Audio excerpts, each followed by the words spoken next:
Right, so this is a late night emergency breaking news alert. We have, according to Lebanese news service Al Mayadeen, 4 U.S. soldiers who have apparently lost their lives as a result of a 15-missile barrage fired by a group associated with the Iranian-backed militias. Now, this has not been officially acknowledged by the U.S. government. They have not corroborated this story as of yet. So I must emphasize that this is not confirmed as of yet. But according to this more or less reputable news agency, who of course in the fog of war, every news agency is going to be at risk of pumping out propaganda. I don't see how this stands to benefit that side of the argument, however, because it would just beget a major retaliatory response from the United States. As far as they are saying, according to their sources, 4 U.S. soldiers have lost their lives in Syria at a U.S. base near Conoco oil field. Now, we're going to have to wait 24 to 48 hours before any official acknowledgement or a denial of such an event occurs. Typically, that is the standard lag for the dissemination of this type of information. So we'll have to wait and see. Needless to say, I do believe this is foreshadowing, and it is only a matter of time at the current rate before we see an incident like that. Now, that's just but one of the many stories that we have to talk about today. I'm going to first give you the once-over summary, and then we're going to go into greater depth about all this information. What you're seeing behind me here is the Israeli Defense Minister giving a pep talk to what appear to be some senior level or higher ranking officers. I can just tell that by their age. These guys look like they're in their 40s, some of them pressing 50 maybe. And it appears as though he's giving them a pep talk on the coming war with Hezbollah. Now, is this just a PR stunt? Obviously, this is filmed. So this is not something where they're discussing any sort of top secret information. This is filmed for a reason. It was filmed to broadcast to Hezbollah as a threat. We've had numerous oddities occur in the last 24 hours, one of which is the emergence of a submarine. We don't know what kind of submarine. Was it an Israeli submarine, Iranian, U.S.? We simply don't know. It could have been a Turkish, could have been, who knows, Russian. It's hard to say at this point what kind of submarine presented itself off the coast of Lebanon. As of recent, of course, we have a helicopter going down with 5 U.S. soldiers on it. Some people are saying friendly fire. Some people are saying just a refueling accident. We'll talk about that as well. But it appears as though that the ground is being set, if it's not already set in stone, to go to war with Hezbollah. Okay? So they're sending out all these signals, trying to telegraph. And of course, in the last 24 hours, we've had the deaths of 8 IDF soldiers on the northern front. When I say northern front, I'm of course referring to the border between Lebanon and Israel, and 18 casualties, some of those civilians on the Israeli side, countless numbers of Lebanese soldiers, I would imagine, as well. So there's been some massive, I wouldn't say horizontal, I would say it's getting vertical in terms of the escalatory ladder on that front. So everybody needs to just pay attention, because at any moment now, this whole powder keg could explode very, very quickly. It's not going to take a lot. There's also some other unsubstantiated reports, aside from an image that is circulating around the internet of leaflets dropped in southern Lebanon by what I presume would have to be Israeli planes, advising them to evacuate the region due to the risk of imminent war. I'll show you that image in a minute, and you can come to your own conclusions. Again, we have the Iranian foreign minister saying that war within this region is inevitable. Now, he used those words, inevitable. These are powerful words to be using at a time like these. Netanyahu has warned all Arab countries to remain silent while they prosecute this war in Gaza. Now, many are taking this as a threat in light of the fact that 10 out of the 14 Arab countries in the most recent Arab Summit meeting voted to basically impose restrictions, trade restrictions on Israel in response to what they view as a ethnic cleansing in the Gaza Strip. Okay? So he's clearly sending a message to those 10 of 14, obviously not the Saudis, the Egyptians, and the United Arab Emirates, who voted against the bill because, of course, it's all about the money, baby, right? Now, you can bet, however, and I will say this, when these countries see the scorched earth policy and when they hear Netanyahu talking like that you guys need to keep your mouth shut or this is going to happen to you, you can bet that they're going to do anything possible to get out from under the boot heel of the Pax American transatlantic Zionist political scheme. They're going to do whatever they can now to align themselves with BRICS, to come under the Chinese, Russian, nuclear umbrella by hook or by crook. They'll play the game for now.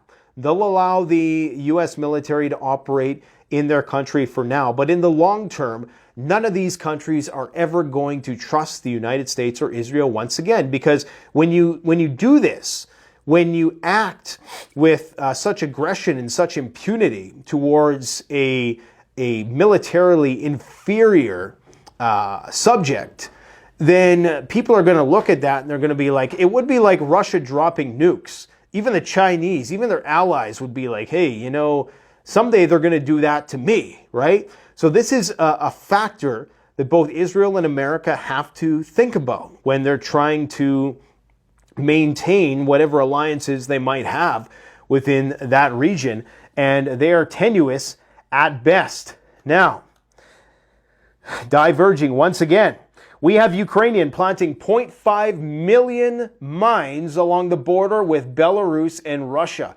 They are digging in for the long haul. Unfortunately, there's some people looking for a way out, looking for negotiations and blah, blah, blah. It's not going to happen. According to Medvedev, they're going all the way to Odessa and possibly beyond because, again, nobody trusts the Americans anymore. We simply cannot be trusted, and everybody knows it. The Dutch and other EU countries are modifying their F-35s to accept U.S. tactical nuclear weapons. Remember, once you have an F-35A plane platform, you are effectively a nuclear power because you now, at a whim, all the Americans have to do is fly you a few nukes in a cargo plane. You can put them on your F-35s and you are now a part of the NATO nuclear sharing program. Okay, the Baltic NATO mobilization is continuing. We have 3 more aircraft carriers in the Baltic, all of European origin, and 8 out of the 11 U.S. aircraft carriers are currently deployed. What's wrong with the other 3? Well, they're in repair. So all of the Americans' aircraft carriers that are ready to operate are out currently in numerous theaters around the world, primarily, of course, right now in the Middle East. We have Russia doing exercises just off the coast of Cyprus, stating that they're going to have a 1.5 million strong standing army, not reserves, okay, an actual army of 1.5 million active service members very soon. We have 5 U.S. soldiers killed in Cyprus as a result of a helicopter accident. 9 million Iranians signing up to fight for Palestine. The new U.S. nuclear bomber was unveiled in a very timely fashion. We have U.S. attacking Syria once again. We have a record number of super tankers. Those are oil super tankers outside of port in the USA. We're going to talk about what this means and why is it that 80% of them are empty. Yes, you heard correct, empty. We have the U.S. getting a credit rating downgrade, so the end is nigh for the financial system. Government shutdown is looming. Apparently, and this is just pure speculation, save this one for the end of the show, but there may well be a seed vault for eggs and sperm. Yes, you heard correct. If they're going to repopulate the planet, they're going to have to ensure the genetic variants to do so. We're going to speculate a little bit about that because I found out some interesting things about some of the big tech companies and what they're offering their workers in exchange for freezing their eggs. You're not going to believe this. Anyways, Medvedev, as I said, is claiming that Kiev, Odessa, and Nikolaev will all be conquered and come a part of Russia. Yes, he also said Kiev, we got earthquakes, solar flares, and massive record-setting credit card debt, as well as many other things. Now, we don't want to look at this old mug all day. What the hell are the Yemenis doing? Oh, this is what the Yemenis are doing. So they released this video today. This is them shooting down the drone, that $30 million U.S. drone. They give you this high resolution imagery of them shooting down the drone. They're very proud of this. And it looked like it didn't really take much to bring this thing down. So those Houthis, man, they just simply don't give a rip. A friend of mine was telling me that, I should do a case study on the Houthis, because as far as prepping goes, I mean, these guys live the life. They literally barter with different types of ammo. You can take ammo into a store and you use ammo like you do currency. I mean, if that's not, preppers, Mad Max fantasy, I don't know what is. Anyways, on the topic of this Al Mayadeen story about the U.S. forces killed, I must emphasize this is not yet confirmed, but, considering how many bases have been targeted as of late, it's only a matter of time, especially if you're talking oil fields. You're talking about the prospect of large explosions, large combustible materials, and oil, gas, that type of thing. There very likely could be bystanders. Many of them could be soldiers, especially seeing as you have an American military presence around these regions illegally in many cases, according to international law that we seldom tend to acknowledge anyways, but that's another story. So 15 missiles were fired carrying heavy explosives at the U.S. base, according to the report. The channel sources note that the attack was in response to U.S. strikes on 2 facilities in eastern Syria. So the war is heating up there. Now, a source told Al Mayadeen that several soldiers were killed in the strikes that targeted Conoco Base in eastern Syria. Our correspondent mentioned that the attack on the U.S. occupation was carried out using Grad missiles and left 4 soldiers killed. So I guess we're going to see if that is true. That is a massive escalation. That is the escalation that arguably they've been looking for to justify further intervention in that region. At this point in time, there doesn't appear to be many diplomatic solutions that are bound to come out, because we're only 10% in to the Gazan conflict. The Gazan conflict gets incredibly interesting and devastating once they wrap up the north and turn their sights on the south, because of course you're going to have numerous Hamas militants entrenched in the south. And that's where things get very concerning from an Egyptian point of view, because on the Rafah border, the Egyptians have already stated that it's casus belli if Palestinians are forced across the border, that they will consider that an act of war. Will they have the balls to use their massive military? Their military, they have more tanks. They have way more armored vehicles. They have 2 or 3 times the amount of tanks as the Israelis do. Maybe they don't have the air power, and obviously they don't have the U.S. backing as much. They are loosely affiliated. I think there's one U.S. command post there, but nothing too substantial. And of course, they have an overwhelming population of 120 million people. If they wanted to make a statement, especially in conjunction with the surrounding countries like Jordan, who has also said it would be casus belli if you force Palestinians out of the West Bank into Jordan, we will not accept that. Okay, so what do they mean by that? I mean, these are people who are living fairly high on the hog. The royals there are a vassal state of the United States. So are they going to be true to their word, or is this all bluster? I guess we're going to find out when the war with Hezbollah begins. I think a lot of these countries right now, they're waiting to, unfortunately, Hezbollah are going to be the sacrificial lambs. At least from Hezbollah's perspective, unfortunately, I say, because it seems as though they're moving up the supply chain. They're moving up the food chain, if you will. And first, they're starting at the lowest hanging fruit, which is Hamas. However, Hamas's measly little rockets have cost probably tens of billions of dollars to the Israelis already. And there's only so much production capacity in the West. We're seeing it already limited. If a big war flares up in the Middle East, I don't know what Ukraine is going to do. Germany is pledging to double their funding, but is that going to be enough if they cannot get more funding from the United States and avert a government shutdown here on the 17th? So there's going to be a lot of countries who are right now playing ball, those 4 of 14 Arab state countries who said, okay, we're going We're going to comply, you know, because you guys got the nukes, you got the Samson option, and you're showing us right now that you're crazy enough to probably use it. We're going to keep our mouths shut for now until we see the tide turning, and that's when everything is going to flip, okay? And that's what Israel and the United States know, that if they wanted to, all of these Arab countries could collectively crush Israel and the United States fleet, and there'd be really nothing they could do except fire nukes in all directions. And all that would really do is likely, and I don't even know if they would do that, because we really don't truly understand the relationship between China, Russia, and some of these other countries, and how strategically aligned they are, and whether or not they will fall under that nuclear umbrella. China needs not only energy from these regions, China relies on resources from Russia, and many of these countries rely on food from Russia. So in exchange for oil, for security, these countries are offered food. That's pretty much the relationship in a nutshell with Saudi Arabia. In fact, I can even show you the map that indicates that. This is the food security map, okay? So any country in red is a gross net importer, imports 75% or more of the foods that they consume, okay? So 75%. This is a desert. Most of these countries, it's no surprise that they have to import lots of food to support their populations. Anything in yellow is around 50%.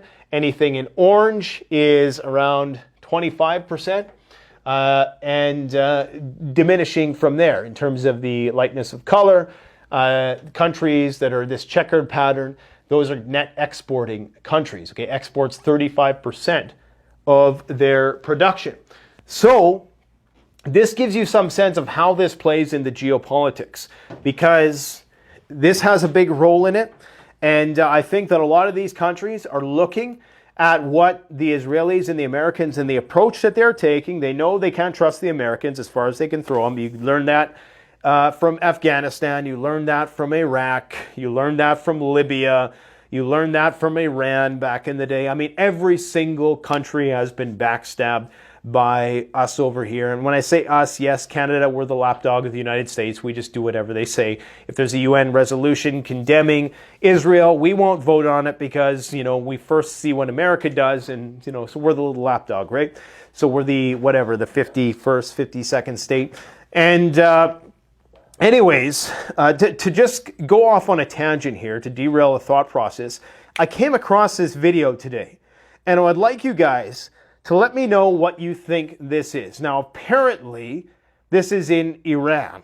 I say apparently because that's where the video, the people who are posting it are saying it's from. I don't know what kind of language that is. Is that Arabic? Is that Persian? What is that?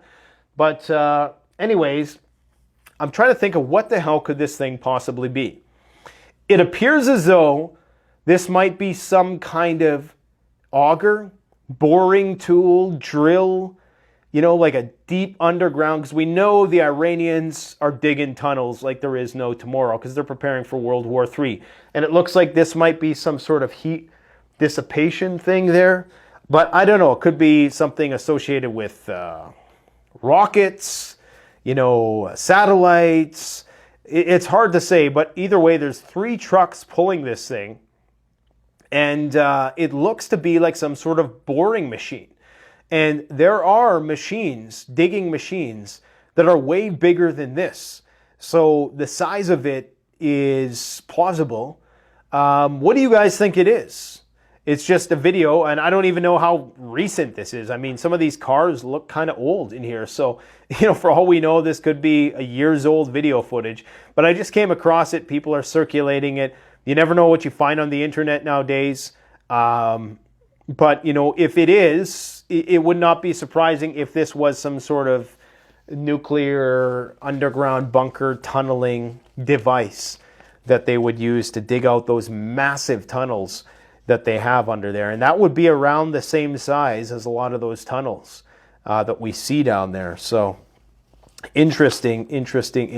Now, there has been a speculation, and again, some people are saying that this was a leaflet that was dropped in Gaza. Others are saying that this is, and I don't have the translation here, I should have used my image translator, which is about 50-50. Anyways, apparently this is a leaflet that some are claiming was dropped in southern Lebanon, warning them to get out while the getting is good. Evacuate to the north because war is imminent.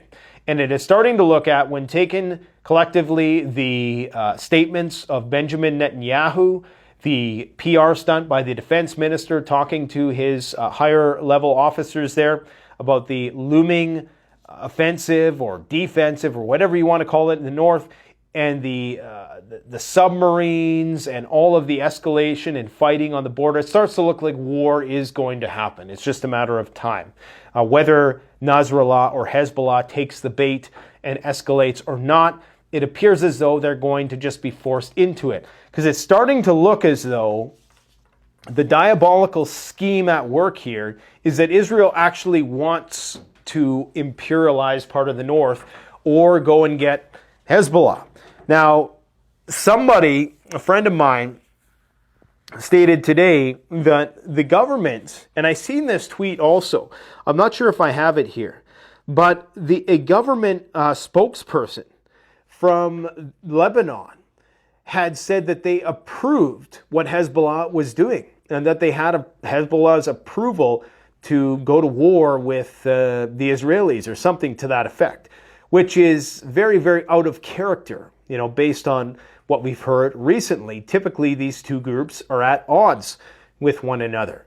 And so he thinks that they're trying to add to the bait to get Hezbollah to take the bait to fight with the Israelis. Maybe, hopefully, Israel wipes out Hezbollah, and then this government that remains in Lebanon no longer has to be burdened with this rogue theocratic organization as influenced by Iran to have its own sovereign say over its country. So maybe they want the Israelis to come in and fight Hezbollah and get rid of them, not knowing how that could easily escalate to the point of Beirut, and then Beirut is going to look like Gaza. That is very possible. So it's possible there's some coordination at that level, but again, it is really hard to say at this point. But what we do know is that there's major escalation along that front. 18 Israelis injured in Hezbollah missile strikes as border tensions grow. According to an Israeli news source, 8 IDF soldiers died in just the last 24 hours. Hezbollah is claiming that they can now put 500 kilograms on a warhead, which would be a fairly decent-sized warhead. So you see a lot of these explosions that these rockets are creating. They're not that big compared to like the JDAM style explosions. But allegedly, according to Hezbollah's most recent chat, Nasrallah's recent speech, they do have that capability. Now, why you would advertise that capability, aside to be a deterrent, much like the surfacing of the submarine, much like this PR stunt with the what's his name? This defense minister of Israel. All of this is to kind of put the other side on notice that, hey, we have the means to fight you, okay? This is appearing strong when you may in fact be weak.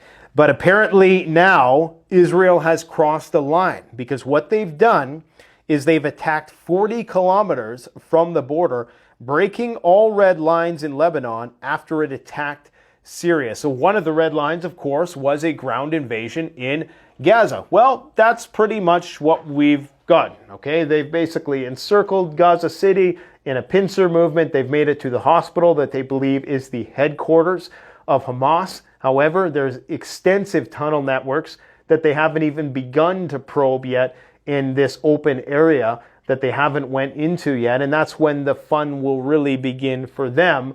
Is the question, how much of a command center is this? If you're Hamas, you've probably already long since vacated this hospital, I would presume, at least with the majority of your command center staff, knowing that the inevitable collapse of that hospital was coming.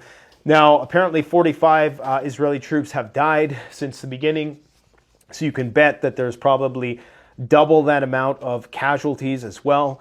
According to some satellite reports, they've lost close to 100 military vehicles. Now, the Israelis have about 2,200 tanks in their arsenal. I'm not sure if all are operational. They also have probably thousands of military vehicles.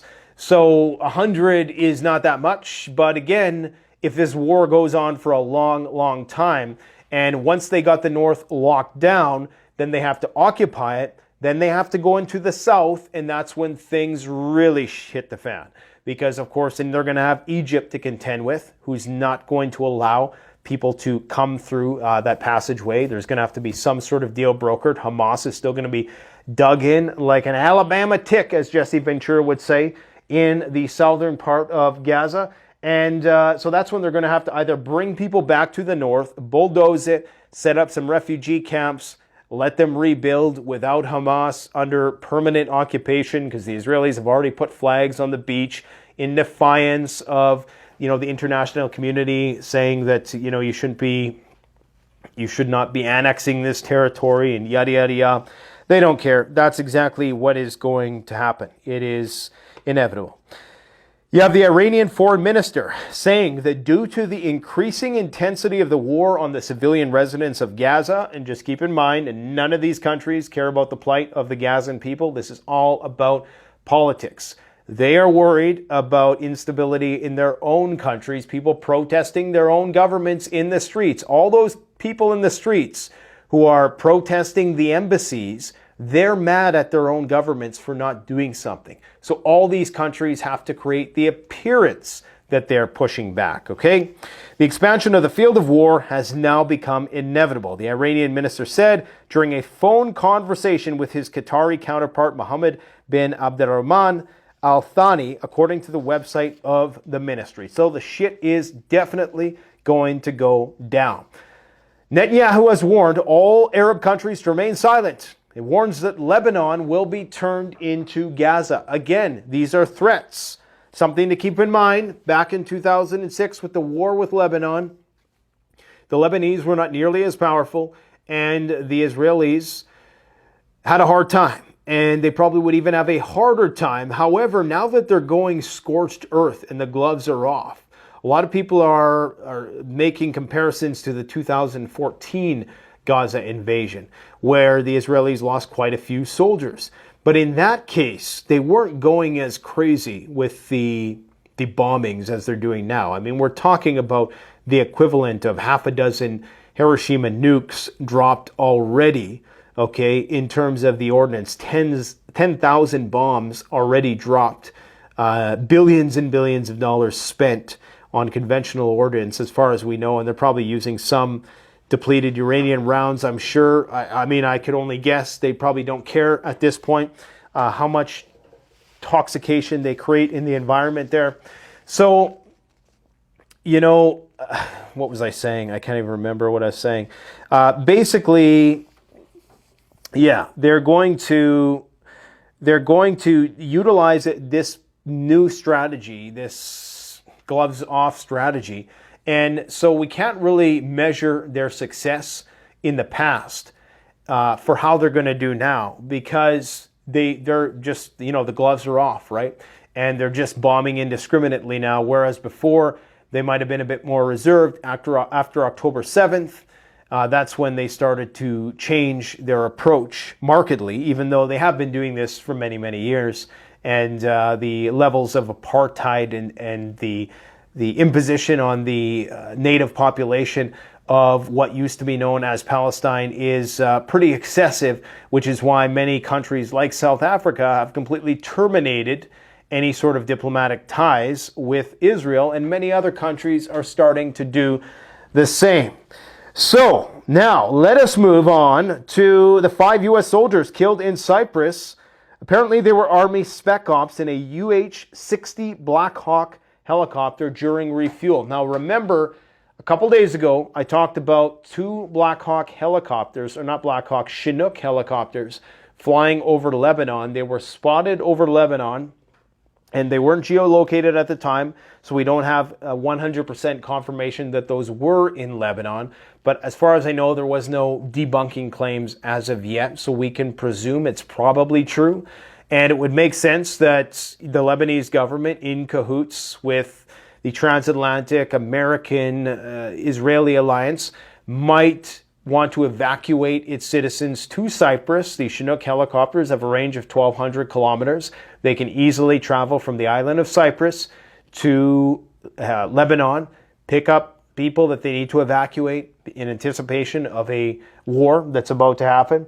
And perhaps this had something to do with that. Now, others are speculating this could have been friendly fire. This could have been a shoot down, that they don't want to admit to. Maybe it was Hezbollah who shot down this helicopter. And maybe these were special forces that were not supposed to be there. There are multiple reports, including from Douglas McGregor, that claim that U.S. Special Forces were operating in Gaza but got chased out. So take that one with a grain of salt. But we know that Special Forces has been operational around here. And a lot of those guys, they operate incognito. So if something happens, it's not always going to be disclosed when something happens, right? That's just par for the course with that line of work in special operations. So, as far as I know, anyways, I could be wrong about that. We have the U.S. mobilizing all its available aircraft carriers as of now. There are 3 aircraft carriers that are currently in repair, but all the possible aircraft carriers that can be mobilized currently are, okay? Now, in terms to get a sense of how the Israeli population is thinking about this, they want a war with Lebanon, at least the hawkish ones that are vocal about it online. I'm quite certain that not all Israelis, because it is a democratic society, which is why you have constant protests outside of Netanyahu's nuclear doomsday bunker compound. But this is what some of them are saying. What are you waiting for? And this is in reference to going to war with Hezbollah. I use Hezbollah and Lebanon interchangeably. I got to stop doing that. For each one of these countries in the Middle East, you have like the rogue element, like the Houthis, and then you have the nation state, which may be more cooperative with the Saudis and the Israelis and the Americans. Excuse me. Our soldiers are cannon fodder. When will Jericho attack Beirut? Jericho is... Their missile systems can be armed with nuclear weapons, okay? That's what they're referring to. So these people are calling for nuking of, potentially anyways, nuking Beirut, which is fucking insane. The soldiers in the north will not be the destitute of the continuation of relaxations, whatever the hell that means. How much more blood will be spilled in the north? No military tactic is worth a single dead soldier. Go on the attack now. I hope these people realize that if they were to go on the attack now, this is why they're having to import 90,000 Indian workers, because you're going to get mobilized to go to war. That's what that's going to mean. Now, apparently they're not using a lot of their forces right now in Gaza, not as much as many people thought, but when they have to go in there and occupy it afterwards, they sure as hell will. Apparently they're only using 1 or 2 divisions. Now, this is an image of the submarine that was seen off the coast of Lebanon. And you can see the land right here, okay? So it's not too far. I don't know, how deep the shelf is here, or, how deep this water is here, but that ain't too far off the coast. So clearly they're trying to send a message. A submarine like this is only going to serve as the whole point of most submarines is to be discreet, to be undetected. So the fact that it is revealing itself is a flex, okay? It is brandishing itself so to put the other side on notice. Now, as this is happening off the coast of Lebanon, we can presume, then this must be either an Israeli submarine or an American submarine. Could be a Russian submarine, could be an Iranian submarine. It really, it's hard to tell by just looking at the top of it. So I'll let the military guys take a look at that and see what they think about it. But that's what is going on. We also have a Russian naval exercise going on. I didn't even realize that the Russians were operating in the Eastern Mediterranean at this point. So here's Lebanon over here, okay? Here's Cyprus. This is where there's a lot of military activity. Right around here in this parameter, we have all the American warships, the 2 carrier strike groups, And right up here, we apparently have a Russian firing exercise. Now, what would the Russians be doing down there at this point in time? With all the stuff that they have going on in Ukraine, in the Arctic, even out east, why would they be committing forces to doing a naval firing exercise out in this neck of the woods? They must have come through the Bosphorus, I presume, through Turkey, or maybe they took the long way around. I'm not sure. But that's interesting to me. And I just heard about this a couple hours ago. Okay, this is actually going to be effective in 12 days, it says. So maybe they're not even quite there yet, but that's where it's going to be taking place. Why so close? Well, maybe it has something to do with their assets in Syria. Technically, they are adversarial to Turkey, but Turkey is also somewhat of an interlocutor between NATO and the East. So interesting to say the least. We also, of course, if you missed it, we have the presentation of the U.S. nuclear bomber, the Halberd B-21.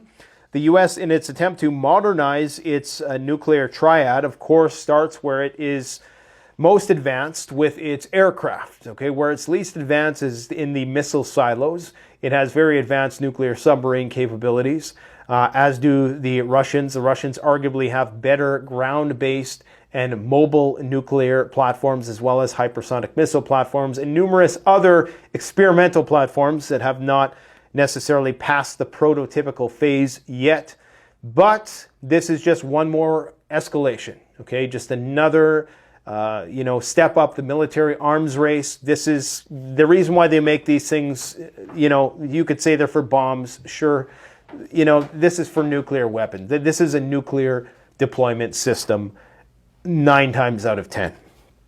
I'm sure they get used in conventional wars at times, probably just not because they need to use them, but because they're convenient and because they want to test them out. I talked a bit about how the Pentagon estimated that at least several militia fighters were killed in an American attack tonight on a training facility in eastern Syria. Syria is just gets hit from every which way. What a terrible place to be in, for the last 15 years, because there's just so much fighting. Their airfields have been destroyed by Israeli bombardments recently, Damascus and Aleppo, and I'm quite certain that the same thing is going to start to happen in Lebanon very soon. But they're bearing the brunt of most of these exchanges in Syria, and this is why you have so many Syrian people evacuating the country. What else can you expect, right? We have a record number of super tankers. Before I forget, actually, I'm going to talk about this one now, because this one is strange to me. A record number of super tankers outside of port in the USA. I don't have an image of this to show you, but essentially what's going on is that these super tankers either are usually bringing in oil or they're picking up oil and they're sending it abroad. Because the U.S., while we are one of the largest, there I go saying we again, while the U.S. is among the largest oil producers in the world, they're also the largest consumers next to China. And so we still have to import a bit of oil. And it's strange because there are 51 ships headed to the nation's ports over the next 3 months. That's the most in 6 years, climbing by 3 from the previous week's record, and about 80% of the vessels are empty, indicating that they intend to pick up cargoes in the USA. Now, how are we going to meet this demand? Why are we meeting this demand when the strategic oil reserve is flat? Well, I think it has a lot to do with managing inflation. Okay, the Biden administration has to get inflation under control. The only way you can do that is by keeping the price of oil suppressed. And maybe this is why the price of oil has been so suppressed, because they're going to deplete the strategic oil reserve even more in the next few months, because oil is everything. A high price of oil indicates higher price of everything else. Higher price of transportation, higher price for energy, higher price to manufacture products, okay, higher price to keep the lights on. So if they can bring down and artificially suppress the oil price, that can create the illusion that inflation is going down, when really all they've done is lower the price of one of the inputs at the expense of the strategic oil reserve that will plummet.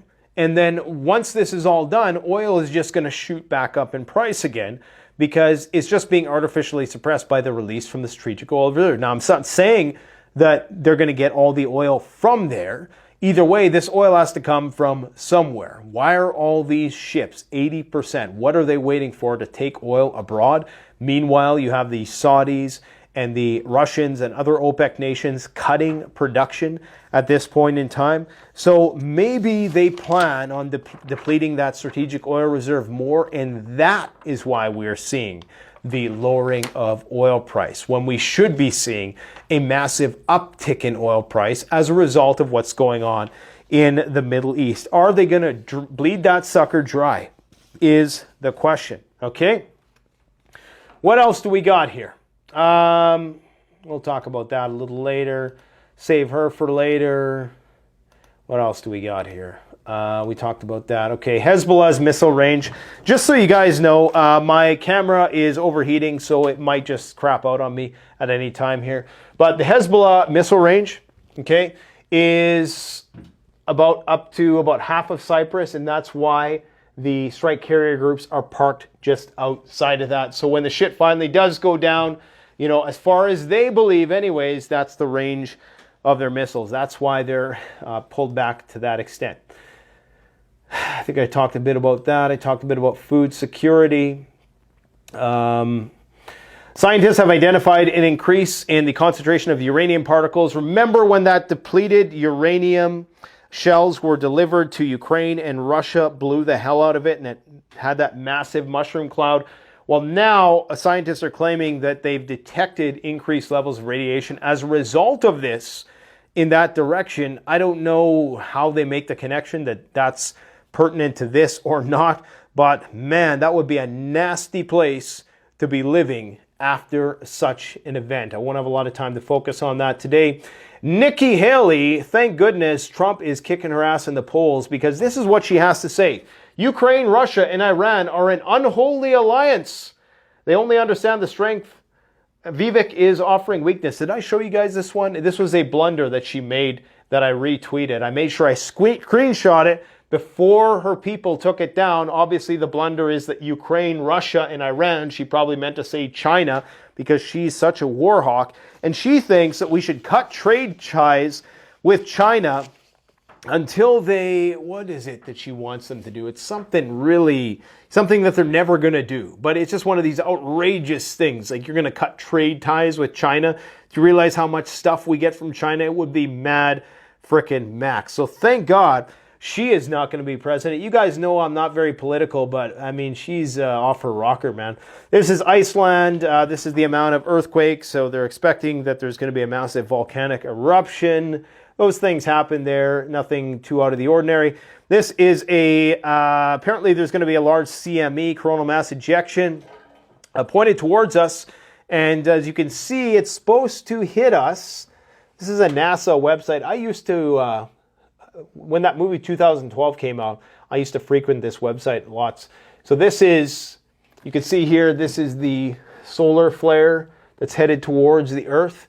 And it's supposed to hit us today, like right now. So the Aurora Borealis, probably pretty bright in the sky. On the eve of the 12th, it's supposed to pass us. As you can see here, it's passed us. I'm not sure if that's an X-class or what it is. But now that the sun cycle is starting to dial down, the 7-year sun cycle is on the down side. So we're going to start seeing lowered solar activity from here on in for the next few years, at least in theory. We should start to lower the risk of a Carrington-style event, but it's still very possible. Debt continues to soar. We've added about $11 trillion in debt in just the last 4 years in the United States, which is 50% of what it was before that. This is interesting. Now, maybe I should save this one because we got a lot of other stuff to talk about, but while we're here, now, you guys know about the Svalbard seed vault, right? If you're the elites and you think that there's a good chance that the world's going to end, you're trying to save the food genetic variants, but perhaps you want a bank for human genetics as well. So why is it then that Apple, Facebook, Google, Vanguard, Starbucks, Spotify, Microsoft, Walmart, and many others are all offering their employees incentives to get their eggs frozen? $20,000 per employee if you work for Apple. Now, is this just so they can kick the paternity leave, maternity leave can down the road so that they can, extract as much out of these people while they're in their prime years and so they don't have kids till later in life? Is that what this is all about? Why is it that the Facebook company is covering $20,000 per employee as well as other fertility treatments? Google covering the cost of egg freezing up to $75,000 per employee. What is the catch, I say? What is the catch?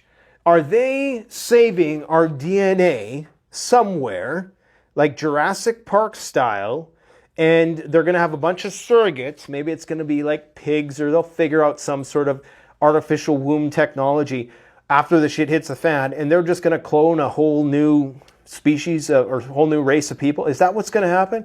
Because you got to think, if you're super rich and you're thinking about everything and you still got time to think about this, why wouldn't you be trying to amass a large library, a genetic library, if you will, of genetic variability that you could potentially utilize after the shizzy hit the fizzy? Something to think about. I'm not saying it's what they're doing. I'm just saying it's probably what they're doing.